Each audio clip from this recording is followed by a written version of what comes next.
Well, hi everybody and welcome back.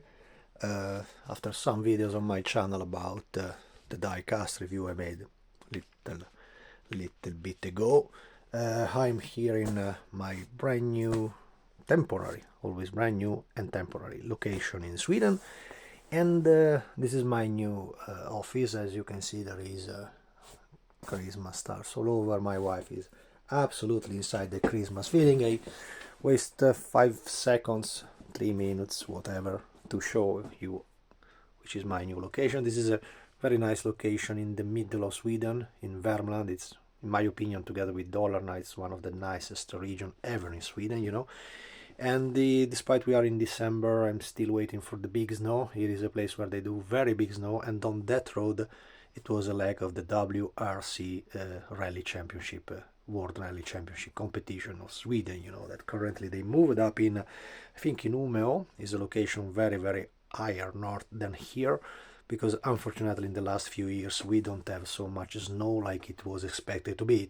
This was a place where it was very easy to have 2 meters of snow, and there is a mountain down there with ski facilities, and it's very, very attractive. There is a big river down there that is the Klarälven, and this is my new place. I just started to place in position my stuff, and it's just temporary, because my idea will be to build up in the second floor of this house a very, very much bigger area where I can work. This said, basically it's constantly my position is this one, so I immediately place the airbrush here, and I have also the possibility to post some of my items, the few small production that I sell online, when I have them available, and so this video coming close, after the beauty of 2 minutes where I entertained you with my personal stuff, to the object of this video, that is the recast and the building of my Porsche 961. Why do I say recast? Because before I just went to Sweden, this was in November, I made the last reprint of the car, and then I decided to build up one sample as usual I do with my models, and you can follow this step by step that I'm currently making. I decided not to make any longer just the post that I place in social media, mostly on Facebook, and something also in Instagram, even if I'm sorry, but I don't have that feeling with Instagram, so I'm an old guy, so I'm not so much inside this social media stuff, so I mostly place some stuff on Facebook, but instead of making posts and spread all over the groups around the Facebook platform, I prefer to place it over my page. So if you want to see closely what I do currently, just have a look at my Facebook page, that is always GT40 Model Works. As I said in many other videos, the best way to contact me if you want to buy some of my items is always the email info@markalsoldatino.com, that you can find also through my website alsoldatino.com, and there you are sure that you will get an answer, because just recently I had a call from a guy that I already know from social media, and he tried to kept in touch with me, but he lost two answers. So I usually, when I get a message, I always answer and nearly immediately to whatever question it is, even more if it is about my production. So returning on the model, this was a Porsche 961, not exactly the one that I sell, because as usual, I used to say for my own production, not the best quality one that I sell, that I keep usually for customers, but because for me it's always interesting to have a little more challenging stuff, the stuff that was completely compromised, and on this body of the 961 I had to make a transplant of the upper part of the roof, so all this area. Once again, if you can connect, I know that also many guys listening to me on Facebook, they don't like also Facebook and social media, and I completely understand them, but there you, as I said, you have the close up of the step by step that I do basically a daily report of what I'm doing on these models, even if, as I showed you before, in this big house, this is what they call it in Sweden, an herrgård, so it's a very, very big senior house, that requires a lot of modeling work, because at the end, to rebuild walls, to rebuild the floor and so on, is always a kind of modeling, so it's just in a bigger scale. And honestly, a little more easier than to do my stuff. Of course, for system and so on, I call a specialist, but when it is easy stuff like painting, place new papers on the wall, that is my field, so it's no problem for me to do it by myself. And as I said, this body was unfortunately unsuitable for the selling because the roof was completely compromised. Basically there was no raising on the roof, and it ended being basically unmolded, so I didn't add anything to try to give a shape for this one. As you all know, the roof of the Porsche 911 is bulged, so I had to try to recreate the bulged surface, but at the end I could not make it, and right now I think that the part I trashed anyway away. So I decided to make a rude and brutal transplant with the roof of a 911, because anyway the shape of the 961 was anyway coming from the shape of the ordinary old-fashioned 911 from the 80s, and basically they never changed the dimension and the real original shape of that, the A, B and C pillar in the original G series, they call it, until the Porsche 993 was basically all the same in all that family of cars. They changed something really in the shape, starting with the 996 model of the late 90s, and then developed in the 997, then 911 and 992, I think they are currently today. But from the first model of 1969 to the last one from 1993, the Porsche 993, they were all sharing basically the same dimension on the roof, and as well as the wheelbase, just increased in the anabolic version for the racers and so on. So what I did here, because I didn't have any roof available for this 961, and I didn't want to use an ordinary, because I made anyway few pieces that I would prefer to sell them, because I see that for this 961 there have been a huge request of modelers that wanted this model. And little sad to admit, if you are from the United States, you probably already know this stuff. I don't want to enter in anything politics because it's not my field, and I honestly don't care so much about politics because I don't have any arguments to talk about, but I have a condition here in Europe which basically keeps me totally unable to post item to the United States. I just have a couple of friends that ordered my models, and one of them ordered 2 models, one of them ordered 3 of this model, and one of them ordered 1. And thanks for me, the guy that wanted the big quantity, so the 3 bodies and the 2 bodies, wanted anyway to finalize the order. Instead, the guy that wanted just 1, he gave up, because we have in Europe a ugly situation for the American dogains. So it's impossible to schedule a decent postage for these items. I remember that at the end, those ending costing about $50 to be posted to the United States, which in my opinion was even more, because the guy that took more bodies and more parts, also including some extra wheels for other models that I made it, and in a package that was a little overweight, but we are talking of 400 grams, 500 grams, not kilos, and so on.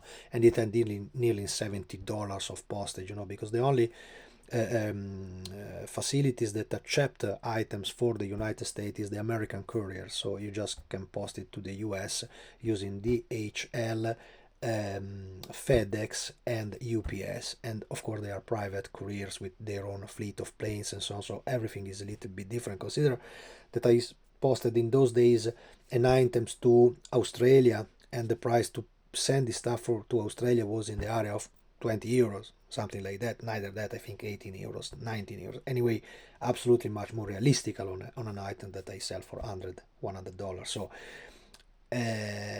right now I prefer just to say to the friends listening and willing to have this stuff for the US, just wait a little more, in the idea that I hope for 2026 the situation with the international dogain will be a little more clear, than it is now. So I had to cancel already 2-3 orders about this model, and it's sad because it was all people that already tried to contact me when I made the first batch of the 961, and I could not give them anything because they were already sold out. So I made the reprinting also considering those guys, But unfortunately, if the price to the United States became so deadly expensive for them, I'm the first one in say if you pay now just $100, you cannot pay to have this $70 to have it in the US. So it's foolish, or $50. It's anyway too much. It's absolutely, in my opinion, too much. So for now, I prefer to be in standby. Then this say this anybody anyway want to have, then don't care about the postal charges. Then anyway drop me an email and we will try to figure it out. But also for me, it's extremely complicated because here where I live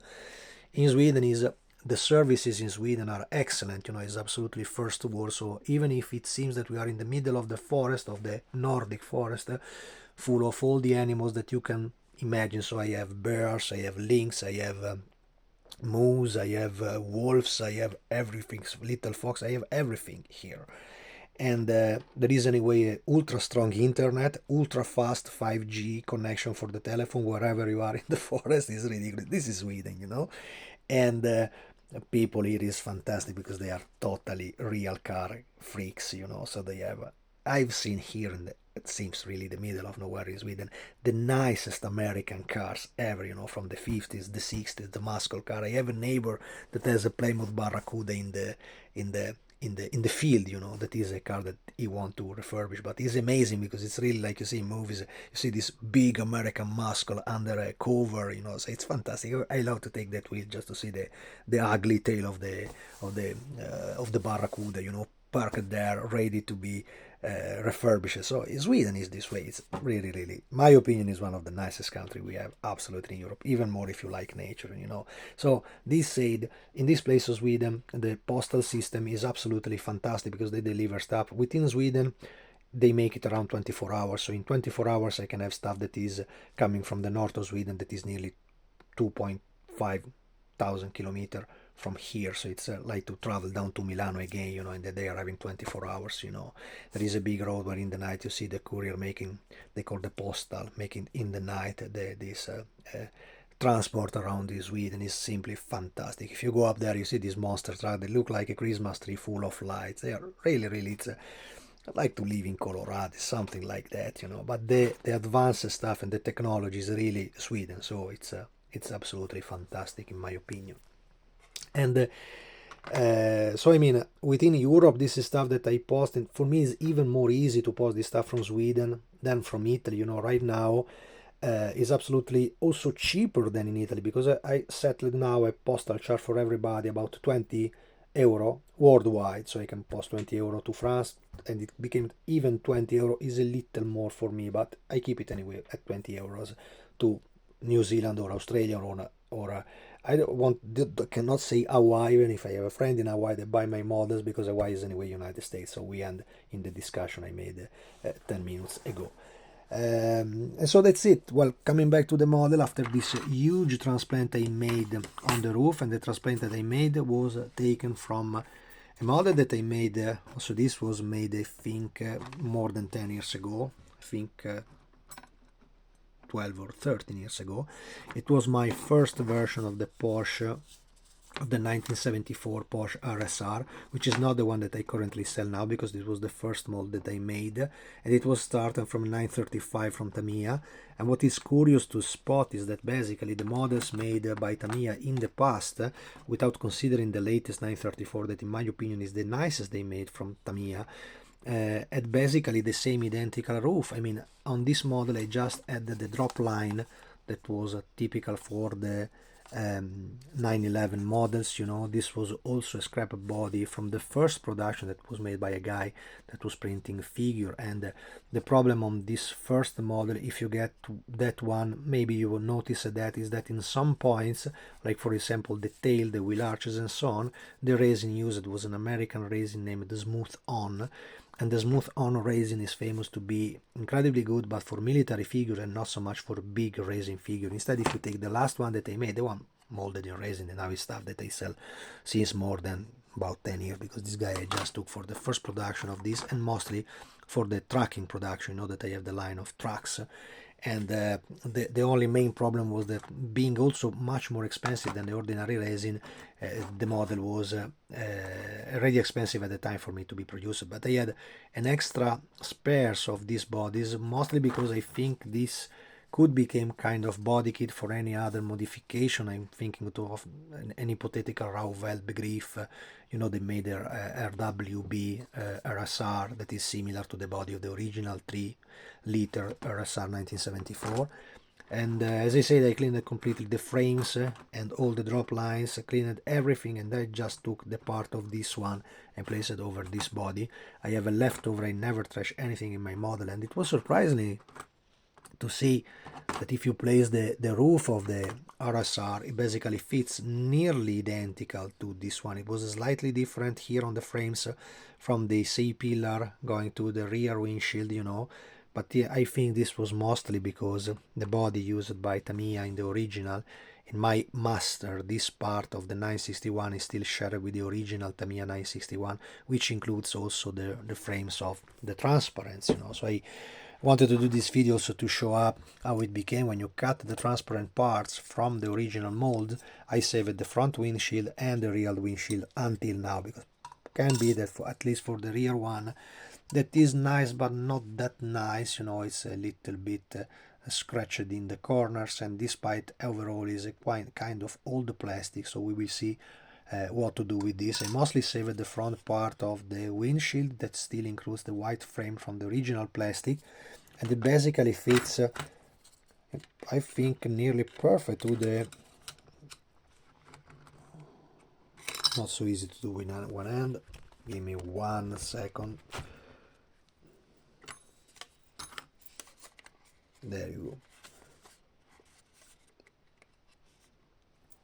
As you can see, it fits identical to what it was in the original model. What I probably will not use on this 961 will be the side windows, you know, because the side windows are in a way extremely thick. Despite they are curved, as you can see here, there is a curved area, you know, there, but the problem is the overall thickness of the entire part. I tried to make it thinner, but they remain anyway up to 1 millimeter thick. This is absolutely unacceptable on a model, so I think I will reproduce them with ordinary acetate or styrene, transparent styrene. You see how thick is this part. And they also had this mold over that was a mold, I think, from the original cast.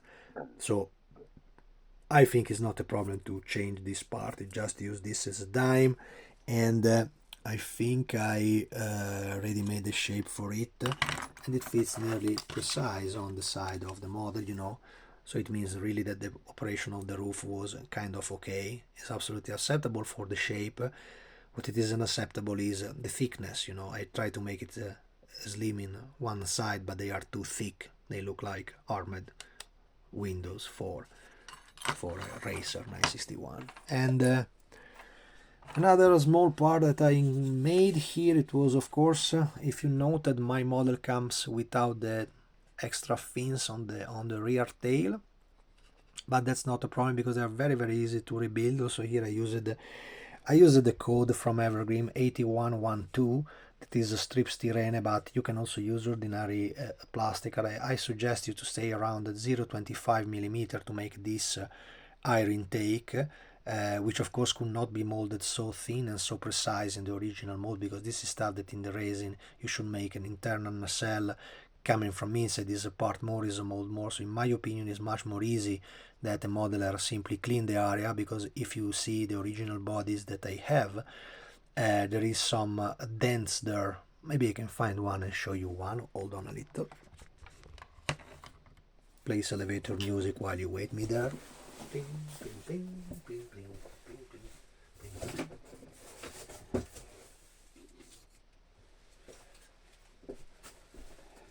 And here I am.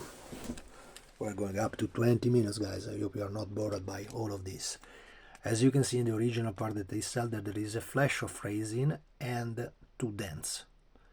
And I left them there on the mold in purpose, because I wanted to show how it is the position, you know. So you simply make a mark, as I did there with a pencil, and then you make your own radiator parts, you know. As well as for the rear tail, which I have to leave the camera there. The rear tail, you know, I had to invent something because the original 961, I'm just updating you in a short video on the point where I am in the building, you know. So it's something that people already have seen probably on my social media, but I repeat because I know that many guys don't like that social media, as honestly I do. But the original 961 did have the exhaust coming straight like Tamiya did from this ugly part that in the original Tamiya kit it was meant to host a 1.5-volt battery hosting the motor, which also obliged Tamiya to make different nacelles for the wheels in different size. So if you look that carefully, you see that the part on the right is quite wider than the part on the left, and that is not involving so much the real part of the model which I rebuild with the wheels, but it's meant in that position because originally in that side of the model Tamiya placed a crane roundel that give power to the toy, because this was a toy in the beginning. So you have basically to cut everything away. Also the exhaust didn't end up there, but they end up down there.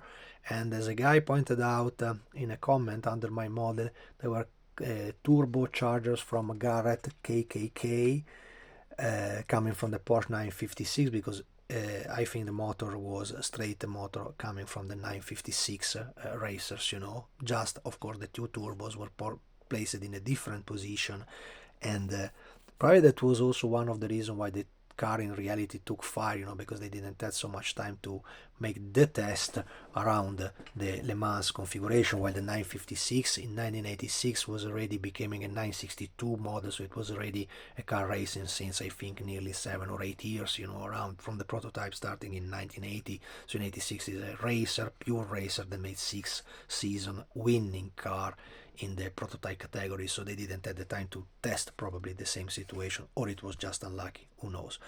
And to do that part that is not included in my model, they are basically two turbocharger exhausts coming from spares I had from the 934, both from Tamiya and Revel, which I simply fixed together. In reality they should have two cones, two big cones going up to the air intakes that are placed up there. They were basically air intakes to cool down the turbos under here. That's why they are separated here. You know, I made two extra parts in my racing kit in the way that you can paint much more easy this area without the rear wing, which also that in the original Tamiya model is molded together. And later on I will show you what I did to have a good referring point for that. And they were coming straight to exactly with the same schema they had in the 917. I think there it was used to cool down the gearbox. Instead here it was used to cool down the turbo units, you know. And as I say, there is a different position for the main exhaust that don't end anymore up there, but they end down there. There is a couple of pictures of, if you don't have it, just drop me a mail if you want to build my model and you need documentation. I have all the documentation I found around, including some very nice report for the actual car in the museum. And in the same condition you have to recreate the two blades under. That was the diffuser that was not present in the first original 86 car, but they placed it in the 87 car. And that's it. Probably the roll cage I have to increase much better, because in their original model they just placed half of it, while of course the rear racer have full roll cage and there were so much more tubes. So this is a part that I still have to increase. And what also was interesting was the side air ducts coming from the position. But as you can see, basically inside still remains a kind of cockpit coming from the 911 production, you know. So it's not so much more different. It was not really, even if they wanted to do a Group S car starting from this car, developing the 959 racer, you know, and all the platform for rally, Grand Safari, Nordic rallies and so on, as well as the Le Mans racer. And the final part I wanted to show you, after this was a very long video, just tell me if I'm just boring you and I will make them shorter, I promise. And it was about the rear wing. Also this one have to be remolded. You probably can see there. Sorry. And I wanted to keep the parts separated for mold purpose, because I think it became much more cleaner. I just added right now a pin which goes in the position there. Sorry, hold on, I leave the camera again. and I place it basically with a temporary fixing the wing in position. Then I reversed it and used the hole that I had on the rear car to drill it with mini drill heads like this. They're extremely easy to break, so buy several when you can find them in Amazon. I think stuff from $10, not more. And I holed it, creating a passing point, you know, with the pin there, exactly like a pin made in metal. I used the old part from, I think from the food sealing items, you know. And you can leave it completely separated until the final assembly of the car that will be in this position. This because under here you have basically the line of delivery that under this wing is pure white and over here is gold, and retake the gold and blue, so it takes the Rothmans livery over here. These have been strictly in Rothmans livery. There was also prototype in white, but the real car was racing in Rothmans livery. Plus, of course, before you make this stuff, you can also end here. I think down here there is the red line of the Rothmans livery, and over those red lines there is the two air intakes, NAC air intakes, duct, that protect with the net the air intakes, as I said, for the turbo units under. So that's why they are completely clean here, because I think it's incredibly much more easy to work in this condition, and it's much better in the idea to build up the model. Very last part, which I still didn't I completely keep on saying last. I just recreated an inner part, because in the original 961 mold from Tamiya the front lights simply don't exist, and so I placed in my mold two extra light, which could be used very easy also to correct the ordinary model. I have a little extra spares if you need, and I recreated some referring point in the interior part, you know. So this is the left one, so it's that one, and as you can see, basically you have the referring point to host the front light of the 961 with the proper racing lamp down there inside. Of course you have to recreate by your own the front side of this, which I made starting from I like to use a scrap part and not the real nicer one, which I do when I build up a model for customers and so on. But when I do for myself, I like this challenge, and I love to use scrapped parts. I basically sanded and fitted with a Cornition white styrene the ordinary front light coming from a 911. I think it was the Tamiya 934, so you have just to work with it. Of course, I left a room here for the resin, so you have to do a kind of little bit of dry fitting to make it in the proper shape and so on, but I think is absolutely convincing and is much better than what you find on the original model. That's it, guys. This is the condition right now of this model, and despite my works and the new location and everything coming with that, and the Christmas period and so on, that's it. I hope you like it, and I hope you survive this 28 minutes of video. And if you want the car, just drop me a mail in any kind you can, but always remember that the best way is always to use my info@alsoldatino.com. I'm here, guys. Thanks for watching. See you in the next one.